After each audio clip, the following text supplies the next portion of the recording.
scannais et après que je mettais en couleur sur Photoshop. C'est toi qui faisais tes couleurs? Ouais, j'ai toujours tes couleurs. Ouais, bah, comme je te disais tout à l'heure, c'est ce qui m'a amené au dessin, c'était d'abord la couleur. Donc j'ai toujours travaillé la couleur. Ouais. Alors maintenant j'essaye quand même d'approcher la page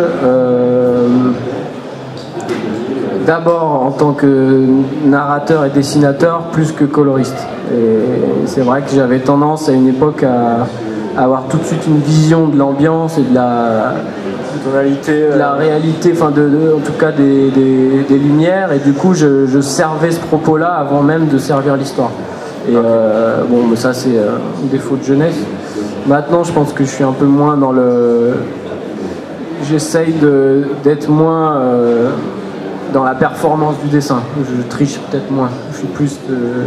Il y a combien d'étapes avant d'arriver où la vie, là, comme ça, à l'ancrage? Est-ce qu'il y a un story après un crayonné? Ouais, c'est vrai que j'aurais dû les prendre. J'ai des boards après sur autre projet, mais là, j'en ai pas pris. Ouais, je faisais un board au format A4, bon, classique, au stylo, et puis après, je crayonnais. Donc, j'agrandissais le board sur un ordinateur, en format A3, et à la table lumineuse, je faisais un crayonné. Et après, je reprenais encore le crayonné à l'ancrage en table lumineuse par-dessus pour faire les lavis ensuite. Ouais, c'était assez long. Le lavis, tu peux expliquer un peu la technique? Le lavis, c'est de l'encre de Chine qu'on dilue. En général, je faisais deux mélanges. Il y avait un gris sombre, un gris assez clair, un noir. Et puis, c'est de l'aquarelle, quoi, enfin, ni plus ni moins. Ce qui est pas mal, c'est tout de suite de poser un premier gris qui va tout de suite rassurer, parce que c'est vrai que souvent quand on part sur des volumes comme ça, le blanc est assez impressionnant. Donc tout de suite identifier quelle zone on va laisser en blanc, ça permet de savoir assez vite où on va. Et après on fait monter doucement les contrastes pour arriver à... Alors avec toutes ces étapes, la couleur et tout, combien de temps sur une planche à l'époque? À l'époque, j'allais quand même relativement vite parce qu'à cette époque-là, je faisais que de la BD, vraiment là, j'y croyais à fond. Et sur ce tome, je faisais, c'était que le noir et blanc, mais je faisais 8 pages par mois. Ah oui, donc 2 par semaine. Ouais, 2 par semaine. Et la couleur, j'allais très vite puisque j'avais fait le bouclage de la couleur. Je faisais 4 pages par jour, je crois. Parce qu'en fait là tout le boulot est quasiment fait, la couleur elle vient juste créer une harmonie, mais il n'y a pas de travail d'ombrage, de texture, j'avais tout en fait. Donc, tu posais des couleurs, des aplats qui étaient déjà... Alors après, bon, faut être connaisseur un peu, mais sur Photoshop il y a plusieurs modes de calque, et j'avais un calque en mode produit, donc pour ceux qui connaissent, je sais pas si ça parlera, mais... Donc c'est un mode produit, c'est-à-dire que ça multiplie. Donc on met de la couleur et c'est comme si je coloriais avec un marqueur et qu'en dessous l'ancrage apparaissait encore, il ne disparaît pas. Et après j'avais un autre calque où je colorais les gris réellement, parce que sinon sans colorer les gris on a un ombrage au noir, ce qui salit la couleur. Donc voilà, c'est important de... Mais c'est assez classique maintenant, il y a beaucoup de dessinateurs qui bossent comme ça. Donc ça c'est des pages du tome 3 qui n'est jamais sorti. J'avais fait une dizaine de pages et puis... Alors qu'est-ce qui s'est passé? Ouais, c'est l'époque soleil quoi. Pas assez de ventes et on arrête... Ouais, c'était pourtant pas catastrophique, mais... Ouais, c'est une époque où il y avait vraiment une grosse production. Je suis pas arrivé au bon moment, je pense. C'était quoi, 2006 Ouais, 2006, 2007, 2008. Et en fait, je pense que... Enfin, c'est même plus que je pense, c'est sûr. Ils ont en fait remarqué mon travail et en gros, ils voulaient me débaucher pour faire autre chose pour eux sur d'autres licences, quoi. Des licences vraiment...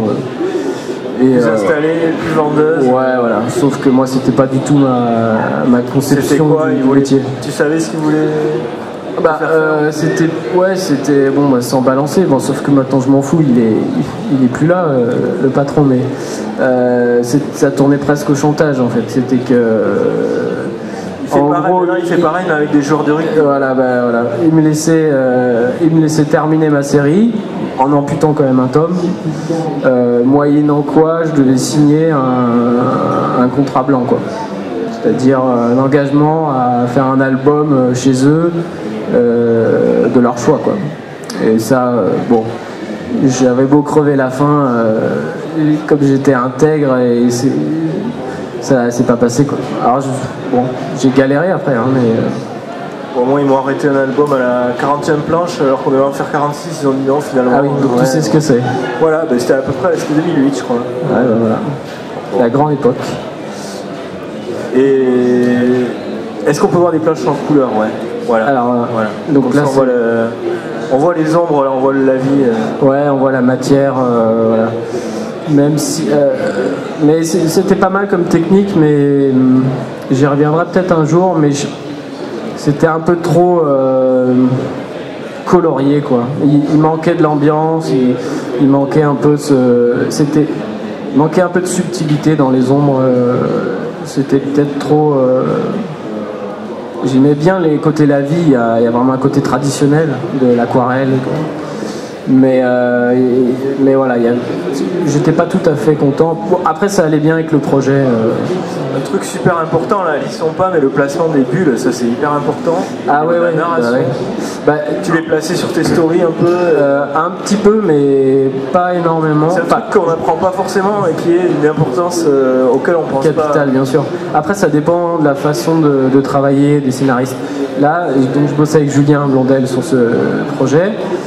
Et je trouvais la méthode très très confortable, c'est-à-dire que il y avait vraiment un détail, un découpage technique qui me permettait donc d'élaborer le storyboard, de le dessiner. Il y avait une intention de dialogue, je savais à peu près ce qu'il allait se dire, mais c'était pas précis, c'était pas au mot près. Donc je faisais ma page et en fait Julien faisait un passage en fait à la fin de l'album, une fois tout fini avec les ambiances, etc. Et lui, à la sensibilité et en réagissant à mon dessin, il venait poser le texte qu'il fallait.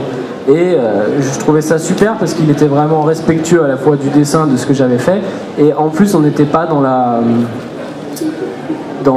comment dire, la paraphrase, il racontait pas la même chose, il y avait toujours une subtilité, un décalage entre ce qu'il apportait avec le dialogue et ce que je racontais avec l'image.